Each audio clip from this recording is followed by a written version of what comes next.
Are you feeling frustrated, demotivated, alone, and isolated when it comes to moving your career forward?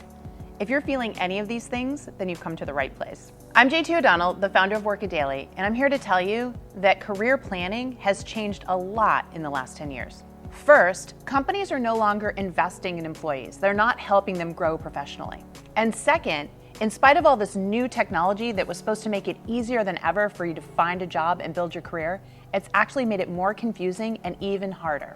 To sum it up, there's no guidebook on how to grow your career in today's modern age, so I wanted to shine some light on it. That's why I created this tutorial called the 10 New Rules to Career Success.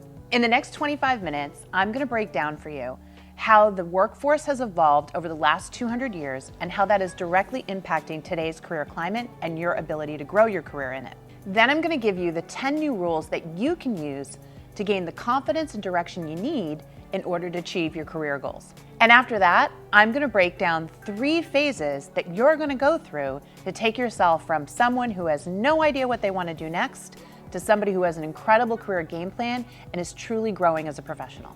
Again, I know how isolating and difficult it can be to try to figure this stuff out on your own, and that's exactly why I created this free tutorial. This is the ultimate roadmap to figuring out your career growth plan so that you can have the success and satisfaction you want and deserve. Pop your email address in now to get instant access to this tutorial. You're also going to get an incredible special offer that you're not going to want to miss out on. What are you waiting for? It's time for you to start growing your career and find that success and satisfaction you want and deserve. Because you know what? When it comes to winning in the career game, you've got to work it daily.